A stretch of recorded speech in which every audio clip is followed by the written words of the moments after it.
Bismillahirrahmanirrahim. Assalamualaikum warahmatullahi wabarakatuh. Waalaikumsalam. Alhamdulillahi rabbil alamin. Alhamdulillahilladzi ahyana ba'dama amatana wa ilayhin nusyur. Alhamdulillahilladzi hadana lihadza wa ma kunna linahtadiya laula an hadana Allah. Asyhadu an la ilaha illallah wahdahu la syarika lah wa asyhadu anna Muhammadan abduhu wa rasuluh. Allahumma salli ala Muhammad wa ala alihi wa ashabihi والتابعين ومن تبعهم بإحسان إلى يوم الدين. أما بعد، قال الله تعالى في القرآن الكريم: إنا أنزلناه في ليلة القدر وما أدراك ما ليلة القدر ليلة القدر خير من ألف شهر تنزل الملائكة والروح فيها بإذن ربهم من كل أمر سلام هي حتى مطلع الفجر. Yang sama-sama kita muliakan Ketua beserta segenap pengurus Ta'mir Masjid At-Taubah Siraman Pekalongan, imam, para sepuh dan para asatid, Bapak Ibu, saudara-saudari, hadirin jamaah salat subuh yang dimuliakan Allah. Syukur alhamdulillahirabbil alamin.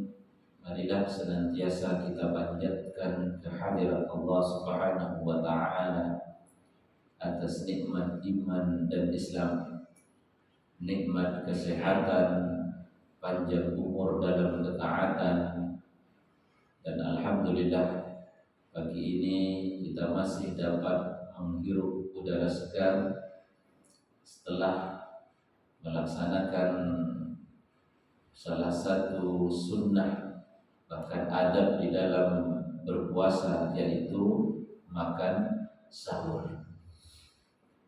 Mudah-mudahan kita semua dapat mengoptimalkan ibadah dan amal-amal saleh, khususnya di bulan Ramadan, di bulan yang penuh dengan berkah dan kemuliaan ini. Amin. Sholawat dan salam tak lupa marilah kita sanjungkan kepada uswah kita, teladan kita, Nabi Agung Muhammad sallallahu alaihi wasallam, keluarga, para sahabat dan segenap pengikut beliau. Bapak Ibu yang dimuliakan Allah, Quran Surat Al-Qadar. Inna anzalnahu fi lailatul qadr. Sesungguhnya kami turunkan Al-Quran di malam Lailatul Qadar. Wa ma adraka ma Lailatul Qadr. Tahukah kamu apa itu malam Lailatul Qadr? Lailatul Qadri khairum min alfi syahr, yaitu satu malam yang nilainya lebih baik dari 1000 bulan. 1000 bulan itu kurang lebih 83 tahunan.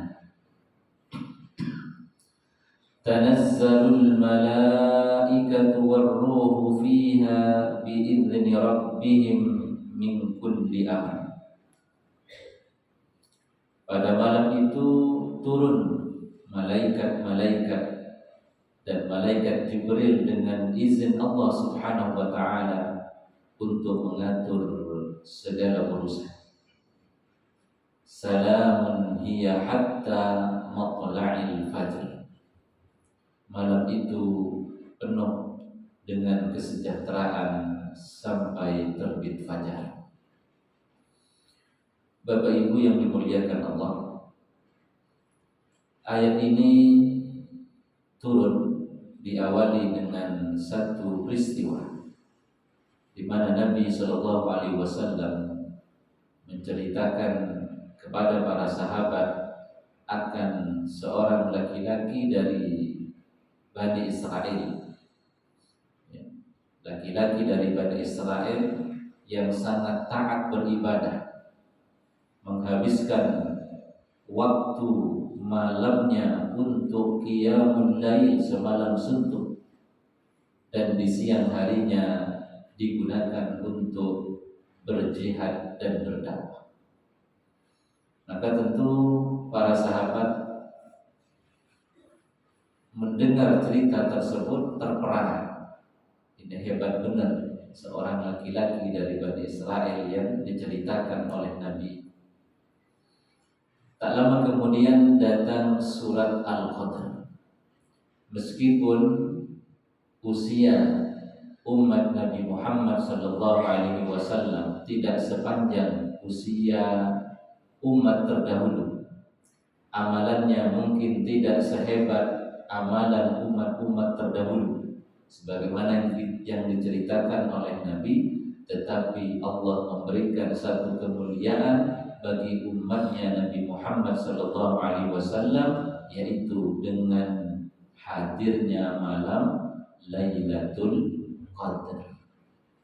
Jadi meskipun ibadahnya tidak sehebat umat-umat terdahulu, umurnya tidak sepanjang umat-umat terdahulu, tapi catatan pahala dari setiap ibadah dan amal solehnya bisa mengungguli pahala dari amalan umat-umat terdahulu.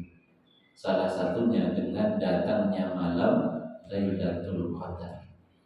Maka kalau kemudian kita dapat mendapatkan malam Lailatul Qadar, kemudian mengisi malam Lailatul Qadar dengan ibadah-ibadah, dengan amal-amal soleh, maka catatan pahalanya akan melampaui catatan pahala umat-umat terdahulu. Bayangkan jemaah sekalian, sekali saja seumur hidup mendapatkan Lailatul Qadar, itu nilainya sudah seperti hidup 83 tahun dalam beribadah.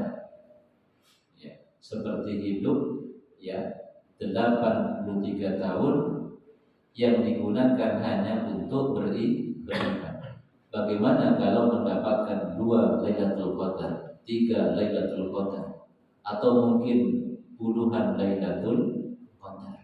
Karena usianya panjang, umurnya panjang, tentu kesempatan untuk mendapatkan Lailatul Qadar lebih terbuka dan lebih banyak lagi. Hadirin jemaah sekalian yang dimuliakan Allah, bahkan di dalam salah satu riwayat dari Talhah bin Ubaidillah. Talhah bin Ubaidillah ini seorang sahabat Nabi yang mendapat julukan Syahidun Yamshi, sahabat yang sebelum meninggal dunia sudah tercatat mendapatkan pahala syahid. Talhah bin Ubaidillah suatu malam bermimpi berada di depan pintu surga bersama kedua rekannya dari Bani Qudaa. Rekan yang pertama meninggal di medan perang. Setahun berikutnya rekan yang kedua meninggal karena sakit di rumahnya. Kemudian jemaah sekalian, malaikat memanggil. Ternyata yang dipanggil duluan untuk masuk surga adalah rekannya Talhah yang kedua, yaitu yang usianya setahun lebih tua dari rekan yang pertama, meninggal karena sakit di rumahnya, bukan meninggal di medan perang. Tentu jemaah sekalian, keesokan harinya setelah bangun dari tidurnya, Tolha bercerita tentang mimpinya semalam, bahwa yang masuk surga duluan adalah temannya Tolha yang kedua, baru kemudian yang pertama. Cerita itu sampai ke telinga Nabi Shallallahu Alaihi Wasallam.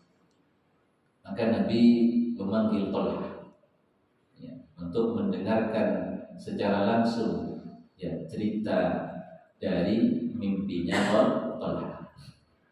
Mendengar kisah itu, cerita itu, Nabi Shallallahu Alaihi Wasallam menjawab, wahai Tolha, dalam bahasa kita, apa yang kamu lihat dalam mimpimu itu benar adanya, bahwa rekanmu yang kedua itu masuk surganya dulu. Tolha tambah penasaran, kok bisa ya Rasul, kenapa tidak yang meninggal syahid fisabilillah yang masuk surga duluan? Nabi bertanya kepada Tolha, wahai Tolha, bukankah rekanmu yang kedua itu usianya lebih tua 1 tahun dari rekanmu yang pertama? Betul ya Rasul. Bukankah rekanmu yang kedua itu masih berjumpa dengan bulan suci Ramadan? Betul ya Rasul. Itu yang menyebabkan ia masuk surga duluan.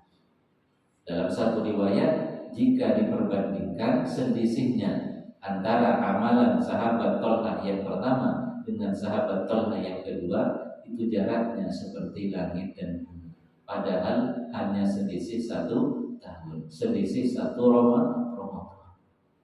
Nah, itu jemaah sekalian. Maka Al-Imam Al-Ghazali ketika berjumpa dengan orang yang lebih tua, maka ia ta'zim. Kenapa ta'zim?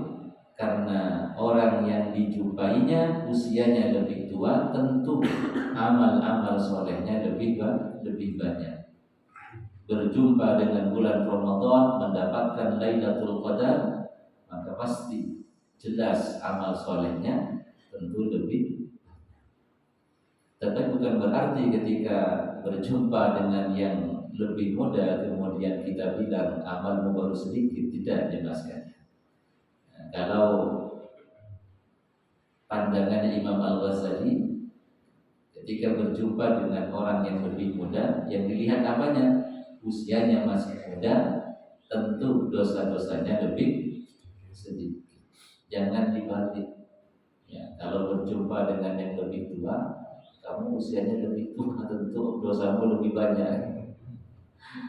Ketika berjumpa dengan yang lebih muda, kamu lebih muda dari saya, amal baikmu lebih sedikit. Nah, ini kebalik ya Mas sekalian.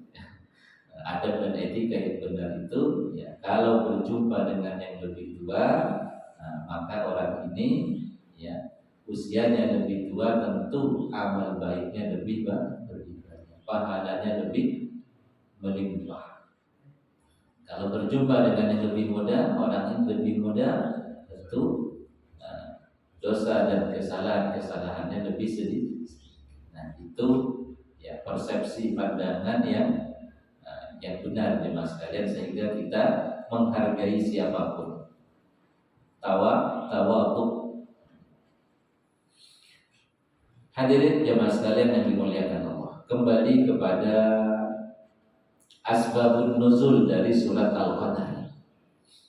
Kemudian ada juga satu riwayat yang menjelaskan bahwa datangnya surat Al-Qadar ini terkait dengan usia umat Nabi Muhammad SAW yang lebih pendek, bahkan jauh lebih pendek dari usia umat-umat terdahulu. Berapa rata-rata usia umat Nabi Muhammad? Kata Nabi, a'maru ummati ma baina sittin ila sab'in. Umur umatku, kata Nabi, rata-rata antara 60 sampai 70 tahun. Wa aqalluhum man yajuzu dzalik. Dan hanya sedikit yang melampaui usia 70 tahun. Berbeda dengan usia umat-umat terdahulu, Nabi Adam dan kaumnya. Kemudian Nabi Nabi Nuh. Nabi Nuh itu dakwahnya saja 950 tahun. Konon dari lahir sampai kemudian meninggal dunia ya, itu 1350 tahun. Nah itu jamaah sekalian. Jadi usia umat-umat terdahulu itu sangat panjang. Karena sangat panjang maka potensi untuk mendapatkan pahala yang banyak dengan ibadah dan amal-amal solehnya itu sangat besar. Karena usianya panjang. Berbeda dengan usia umat Nabi Muhammad yang rata-rata hanya 60 sampai 70 tahun. Maka secara hitung-hitungan matematika ya, kalau tidak dikasih bonus ya lebih sedikit hasilnya. Lebih sedikit. Rumus matematikanya misalnya ya sehari anggaplah 100 kebaikan. 100 kali 1000 tahun berapa itu? Nah, kalau usianya 65 tahun ya hanya 100 kali 65, jauh sekali jaraknya. Jauh sekali. Tetapi dengan hadirnya malam Lailatul Qadar bisa sama bahkan lebih banyak ya pahala yang didapat oleh umatnya Nabi Muhammad dibanding umat-umat terdahulu dengan hadirnya malam Lailatul Qadar. Jadi malam Lailatul Qadar itu faktor pengali. Faktor pengali dikali berapa? 1000 bulan. Nah itu jamaah sekalian. Jadi meskipun amal umat Nabi Muhammad sedikit, tetapi potensi mendapatkan pahalanya bisa melebihi umat-umat terdahulu. Ya ibarat bisnis ya mas sekalian. Orang berbisnis itu kan macam-macam. Ada yang sehari keuntungannya 100.000, ada yang 500.000, bahkan ada sehari yang keuntungannya sampai 50 juta, 100 juta ada. Padahal jumlah hari atau jumlah jamnya berdagang sama. Yang membedakan faktor pengaruh. Maka Lailatul Qadar ini sebagai faktor pengaruh. Hadirin jamaah sekalian yang dimuliakan Allah. Nah, bagaimana cara mendapatkan Lailatul Qadar? Sabda Nabi sallallahu alaihi wasallam di dalam hadis yang sahih riwayat Imam Bukhari, "Taharraw Lailatul Qadri fil witri min al-ashril awakhir min Ramadan."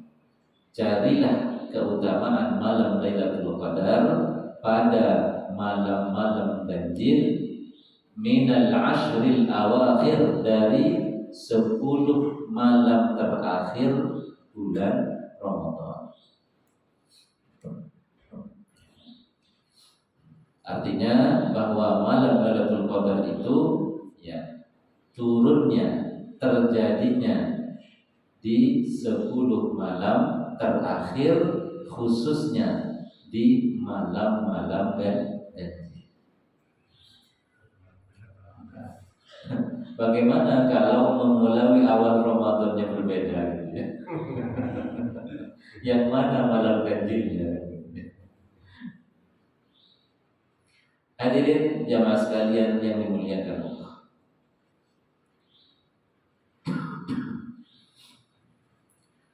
Malam Lailatul Qadar, ada satu riwayat dari Anas bin Malik bahwa Nabi sallallahu alaihi wasallam bersabda, "Innallaha wahaba li ummati Lailatul Qadri wa lam yu'tiha man kana qablahu." Bahwa malam Lailatul Qadar itu hanya untuk umatnya Nabi Muhammad, tidak diberikan kepada umat terdahulu.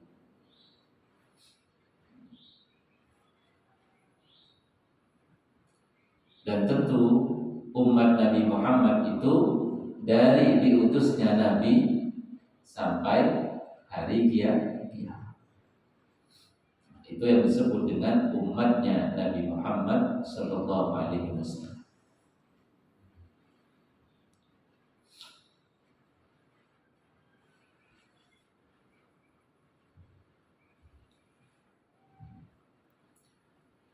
Iltamisuha fil ashril awakhir min Ramadan.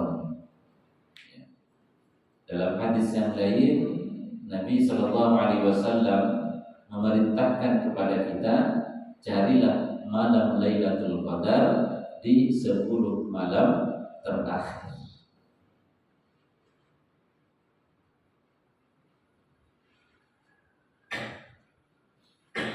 Kemudian fi tasi'atin tabqa, fi sabi'atin tabqa, wa fi khamisatin tabqa, yaitu saat Ramadan akan selesai kurang 9 hari, kurang 7 hari, kurang 5 hari. Di redaksi yang lain berbunyi seperti itu.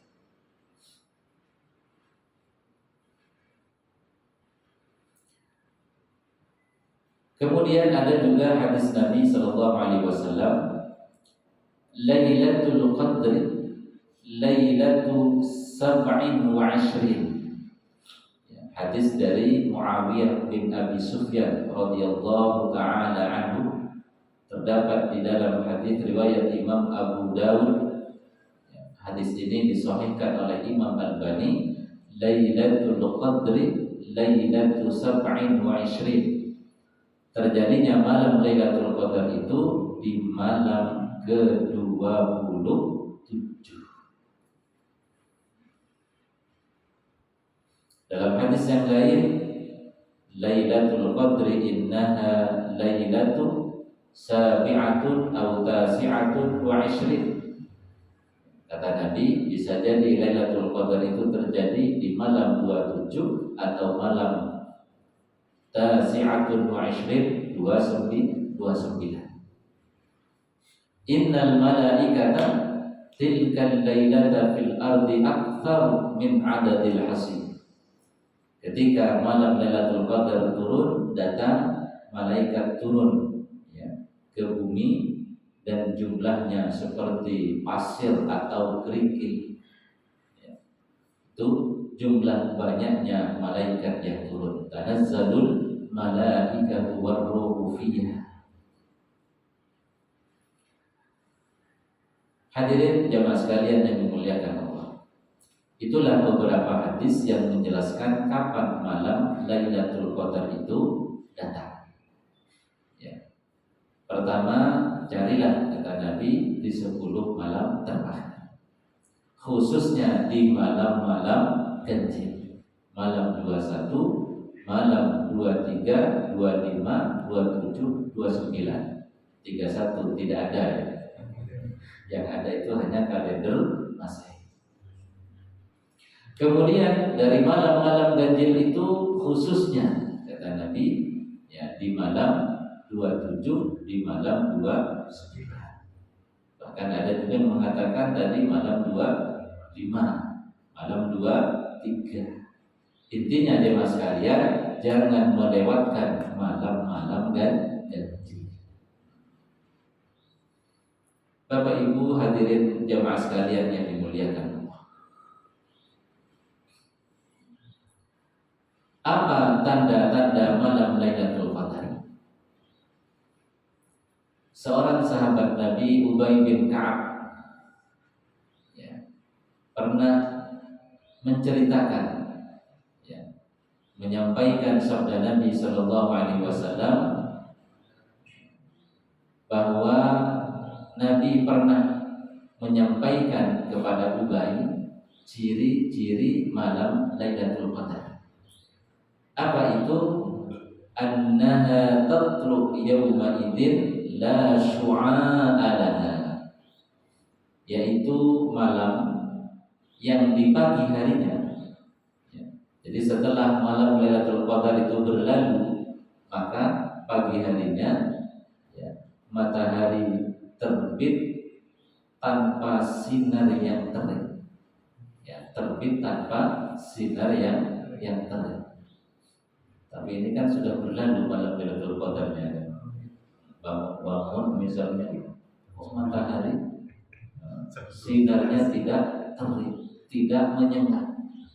Berarti semalam Lailatul Qadar. Sementara habis gitu. Nah kemudian bagaimana dengan ciri-ciri malam Lailatul Qadar tersebut? Ibnu Abbas meriwayatkan hadis dari Nabi Sallallahu Alaihi Wasallam. Terdapat di dalam hadis riwayat At-Tayalisi. Hadis ini disahihkan oleh Imam Al-Albani. Anna Rasulullah Sallallahu Alaihi Wasallam qala fi Lailatul Qadri, Lailatun samhatun talqatun. Malam Lailatul Qadar itu adalah malam yang ringan, malam yang indah. Ya. Udaranya tidak panas dan juga tidak dingin. Ya. Tidak panas, tidak dingin. Ini sangat memantik untuk tidur pulas mungkin. Kalau panas kan nggak bisa tidur. Kalau dingin juga kedinginan nggak bisa tidur kan gitu ya. Nah, itu jamaah sekalian. Jadi malamnya itu udaranya tidak panas dan juga tidak dingin, sedang-sedang.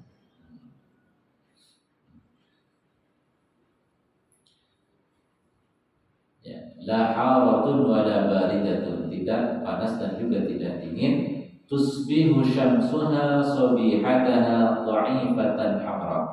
Nah di pagi harinya matahari terbit dengan cahaya kemerah-merahan yang tidak terik. Ya, tidak terik. Sama dengan hadis sebelumnya, sinarnya tidak menyengat, tidak terik.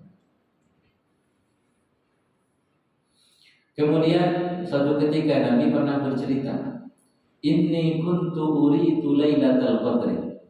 Saya pernah ditampakkan oleh Allah malam Lailatul Qadar, tapi saya lupa itu di malam keberapa.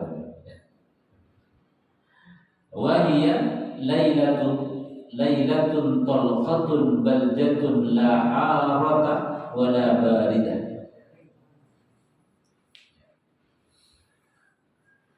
Malam Lailatul Qadar kata Nabi fil ashril awakhir, di 10 di antara 10 malam terakhir. Malam itu malam yang mudah, malam yang indah. Tidak berudara panas dan juga tidak berudara dingin. Artinya bahwa angin itu tidak berhembus, apalagi kemudian angin kencang. Karena udaranya apa? Sedang.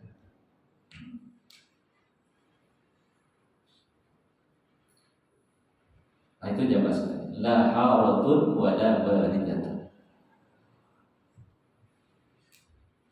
Hadirin jamaah sekalian yang dimuliakan Allah. Itulah di antara tanda-tanda malam Lailatul Qadar. Nah, bagaimana supaya kita mendapatkan malam Lailatul Qadar ini? Yang jelas siapapun yang masih hidup itu mendapatkan malam Lailatul Qadar. Bedanya jemaah sekalian, ada orang mendapatkan malam Lailatul Qadar dalam keadaan dia beribadah semalam penuh. Ada juga yang hanya sebagian malam. Bahkan ada yang sholat isya dan tarawihnya habis itu tidur bangun-bangun sahur. Nah, masih lumayan, sahur itu kan belum berakhir. Berakhirnya sampai terbit fajar, sampai subuh. Bahkan bisa jadi ada orang yang karena terlalu sibuk nyari baju lebaran sampai apa? Hanya mampu sholat isya, udah gak kuat. Apalagi udaranya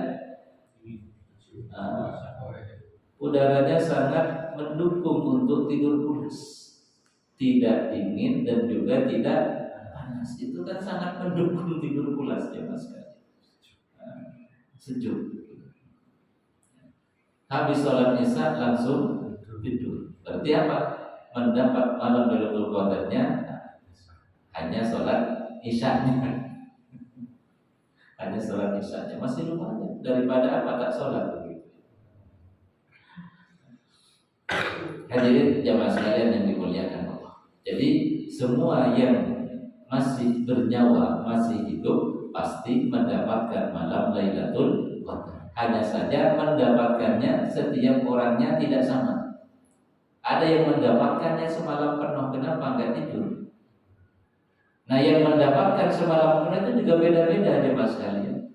Ada yang mendapatkan semalam penuh dalam keadaan beribadah, maka ibadahnya seperti 1000 bulan. Ada juga yang mendapatkannya dalam keadaan tidur, ya, maka tidurnya seperti 83 tahun. Mungkin juga ada yang mendapatkannya sibuk berbelanja, habis isya ya, ke toko pakaian persiapan lebaran. Mungkin sebagian dapat, sebagian tidak, karena belum puas, karena belum semuanya dapat. Akhirnya apa? Dilanjutkan di rumah, ya, buka keranjang kuning sampai larut malam, kemudian tertidur. Artinya apa? Ia mendapatkan malam Lailatul Qadar dalam keadaan belanja. Jadi belanjanya seperti belanja 1000 bulan.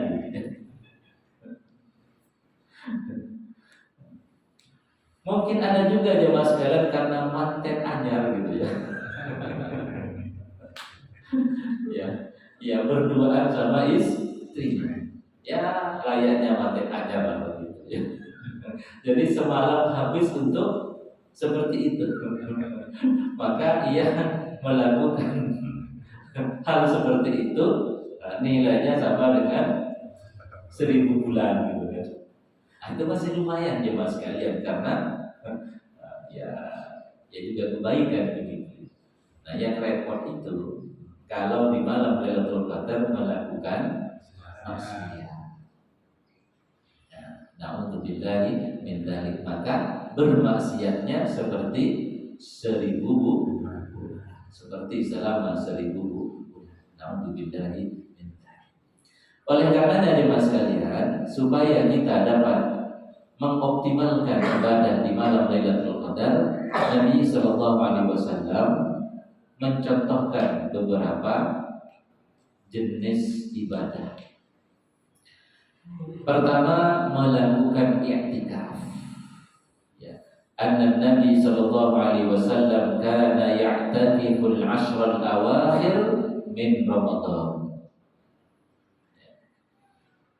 Menurut Aisyah radhiyallahu taala anha bahwasanya Nabi sallallahu alaihi wasallam beriktikaf di 10 malam terakhir bulan Ramadan. Hatta tawaffahu Allah, sampai Nabi meninggal dunia. Thumma i'takafa azwajuhu min ba'dihi. Nah, setelah Nabi meninggal dunia, istri-istri beliau tetap melanjutkan ya kebiasaan rutin Nabi di setiap 10 hari terakhir bulan Ramadan, yaitu beriktikaf. Dalam hadis yang lain, kana Rasulullah sallallahu alaihi wasallam yajtahidu fil 'ashril awakhir ma la yajtahidu fi ghairihi. Di 10 hari atau malam terakhir, Nabi lebih semangat lagi beribadah. Lebih semangat lagi beribadah. Ya. Seperti apa semangatnya Nabi beribadah? Ya.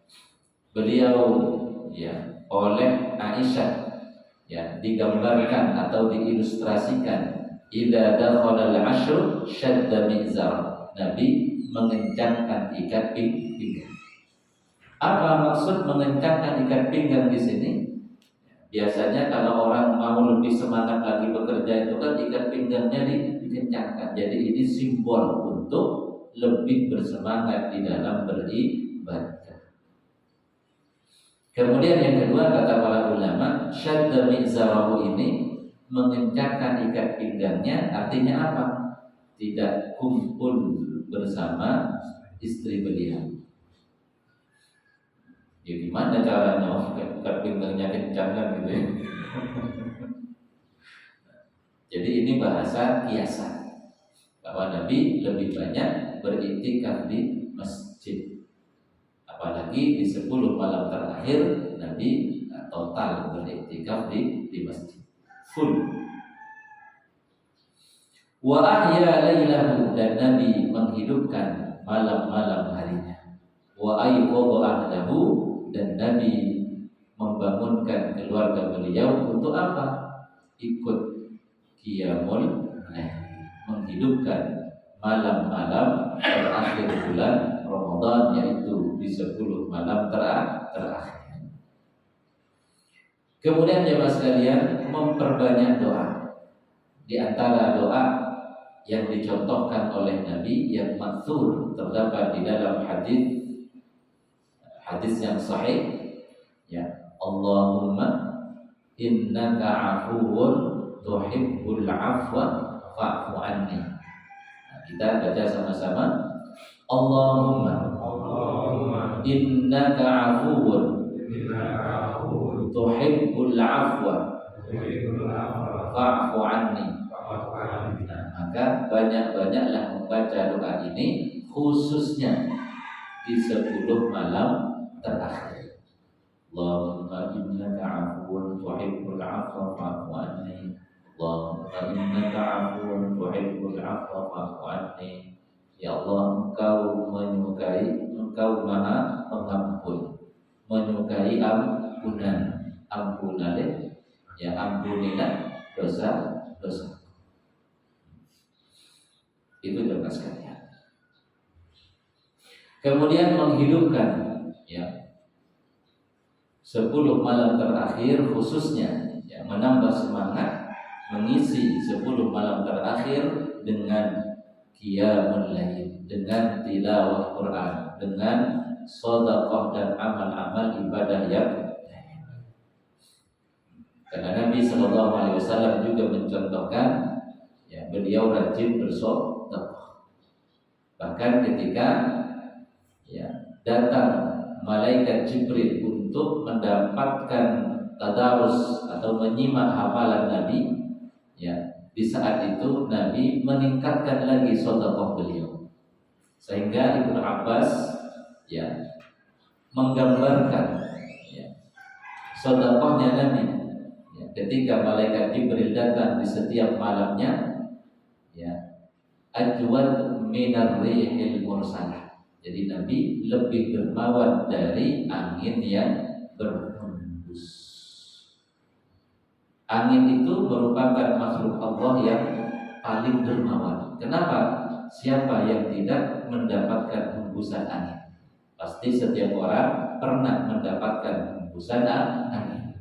Dan Nabi, ya, di malam Ramadan ketika Jibril datang, ya, ketika malaikat Jibril datang, yaitu di malam hari bulan Ramadan, Nabi lebih dermawan lagi, melebihi kedermawanannya angin yang berhembus. Bapak Ibu hadirin jemaah sekalian yang dimuliakan Allah, minimal jemaah sekalian amalan yang jangan ditinggalkan, sehingga dipastikan kita mendapatkan keutamaan malam Lailatul Qadar adalah sholat isya dan tarawih berjamaah di masjid, itu minimal. Kemudian sholat subuh juga berjamaah, itu minimal jamaah. Ya.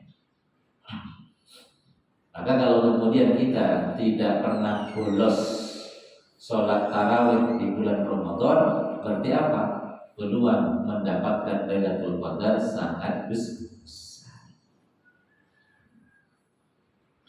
Apalagi didukung oleh sabda Nabi, barang siapa yang sholat isya bersama imam, maka ia seperti qiyamul lail separuh malam.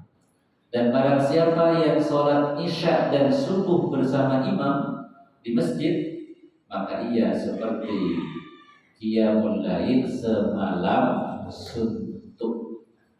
Oleh karenanya berdasarkan hadis ini, ya, sebagian ulama, dan ini sangat masuk akal jemaah sekalian, minimal, ini paling minimalnya kita di bulan Ramadan ini, ya, apalagi di 10 hari terakhir bulan Ramadan, tidak meninggalkan sholat isya berjamaah di masjid disambung dengan taraweh, dan sholat subuh berjamaah di masjid. Itu paling minimalnya aja mas.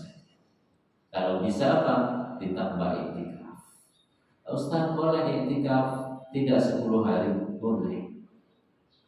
Kalau cuma 3 hari bagus, 1 hari boleh.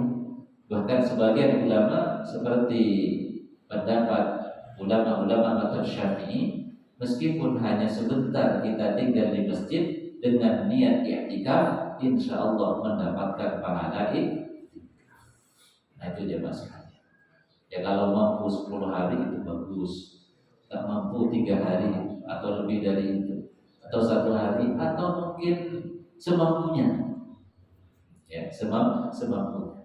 Yang penting ada ikhtiar untuk meningkatkan ibadah di 10 hari terakhir atau di 10 malam terakhir bulan Ramadan.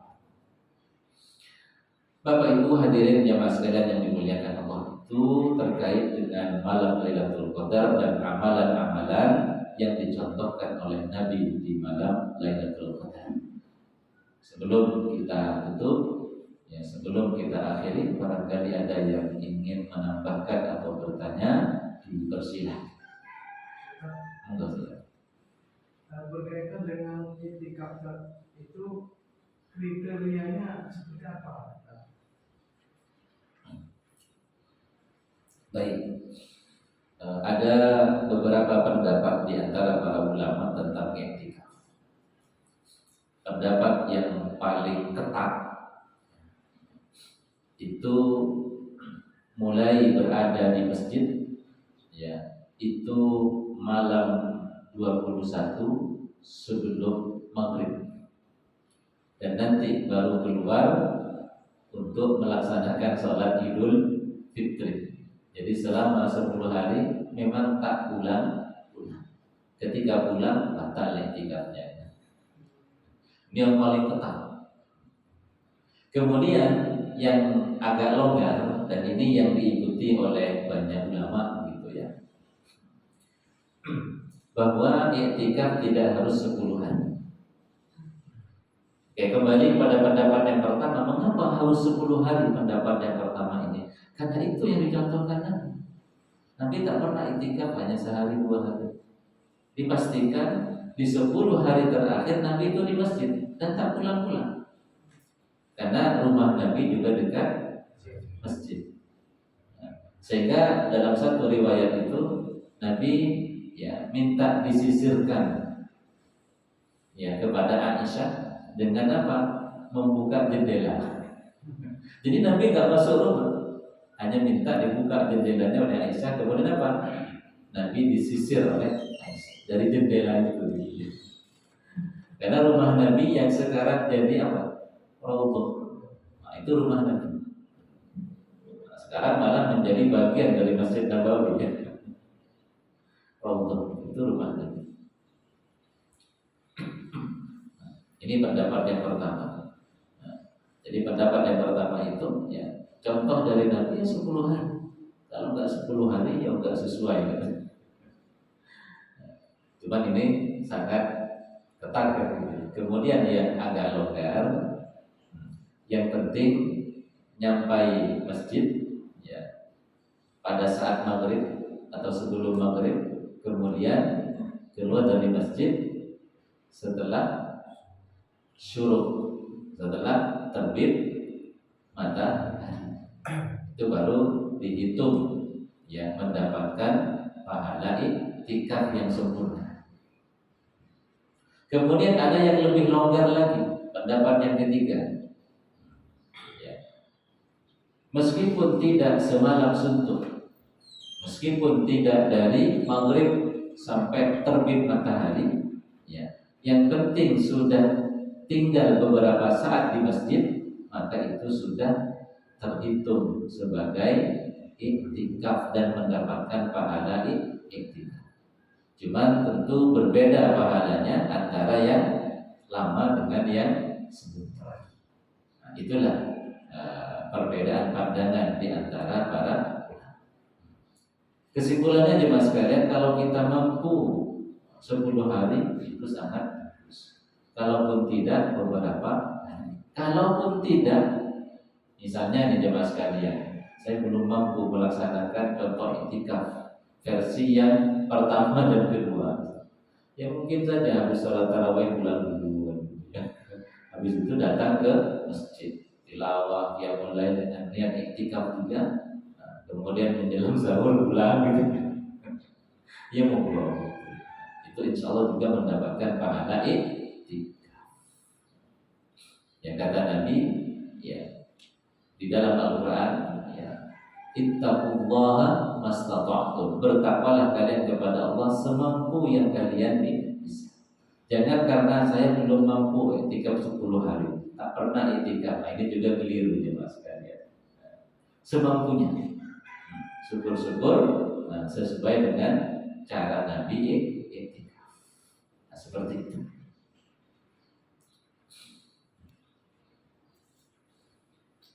Ada lagi?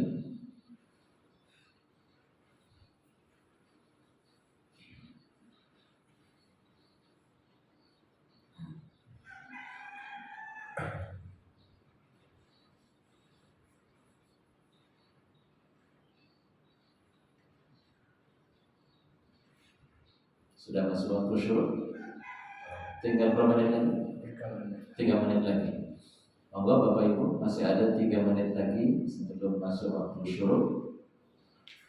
Yang ingin menambahkan atau bertanya?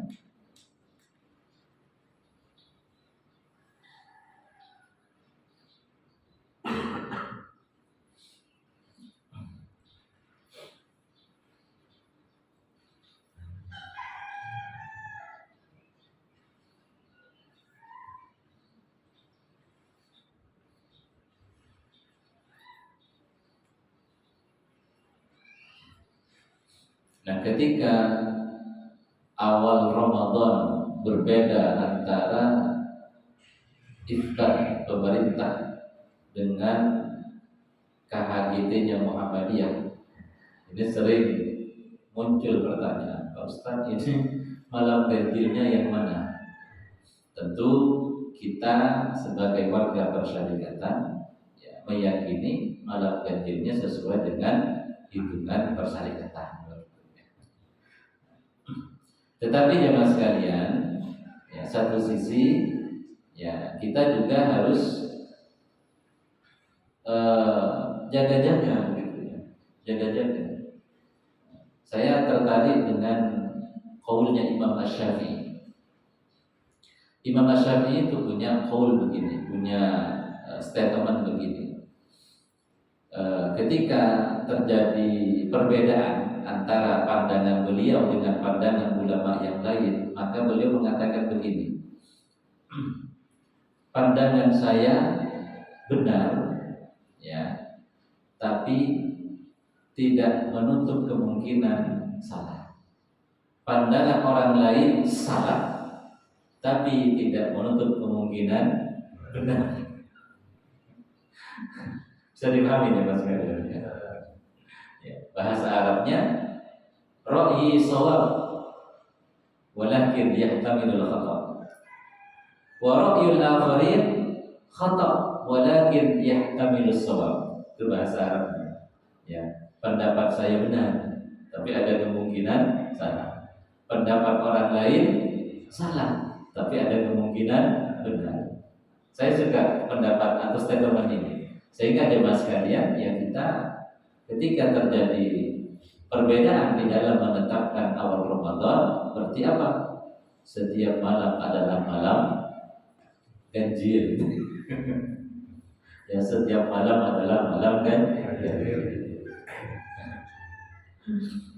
Nah, itu dia Mas. Tetapi malam ganjilnya Muhammadiyah sama dengan malam ganjilnya Saudi Arabia. Nah, insya Allah dengan kita menggunakan kalender Hijriah Global Tunggal ini akan selalu sama dengan Saudi. Jadi akan selalu sama dengan Saudi. Saudi itu punya kalender, namanya kalender Ummul Qura. Nah, kalender KHGT itu sangat mirip. Saya belum memperbandingkan, tapi sangat mirip dengan kalender Ummul Qura-nya Saudi. Saya kemarin itu agak was-was, Saudi melihat hilal nggak ya? Kenapa? Di Indonesia itu masih minus ya Mas ya? Masih minus di Indonesia, masih minus 2 atau 3, iya kan? Artinya apa? Di Saudi itu baru 0, itu dalam pandangan astronom itu mustahil terlihat. Sementara Saudi konon masih menggunakan Ru'yatul Hilal. 0, itu mustahil terlihat. Tapi qadarullah di Saudi kemarin apa? Terlihat hilal. Padahal baru 0, derajat ketinggian hilal di atas ufuk. Kadang saya batin Saudi juga menggunakan kalender diam-diam gitu ya. Nah itu aja Mas kan. Jadi uji cobanya itu kemarin soalnya 0, Saudi sudah melihat dan menetapkannya ternyata sama dengan Muhammadiyah. Maka dengan demikian ke depan itu apalagi sudah 1 kan gitu. 0, saja sudah terlihat di Saudi. Dan yang memenuhi kriteria KHGT kemarin itu kan di Amerika. Yang 5 derajat itu kan di Amerika. Artinya paling baratnya itu 5 derajat. Nah kalau kemudian ternyata 5 derajatnya sebelum Amerika, ya dipastikan sama semua kan antara Muhammadiyah dan Saudi, dipastikan sama. Di Amerika saja yang terpenuhi Muhammadiyah dan Saudi sama, apalagi 5 derajat terpenuhinya sebelum Amerika, dipastikan Saudi Indonesia sama. Nah itu yang masih. Sehingga polemik misalnya puasa Arafah di sana sudah lewat gitu ya. Nah itu ke depan tidak akan terjadi. Karena beberapa kali kan kita puasa Arafah di sini padahal di Saudi sudah tidak Arafah gitu. Itulah kelebihan kalender Hijriah Global. Baik, Bapak Ibu yang dimuliakan Allah, saya kira demikian kajian kita pada kesempatan ini. Kurang lebihnya mohon maaf. Qadarallahu wa iyyakum ajma'in. Aqulu qawli hadza wa astaghfirullah li wa lakum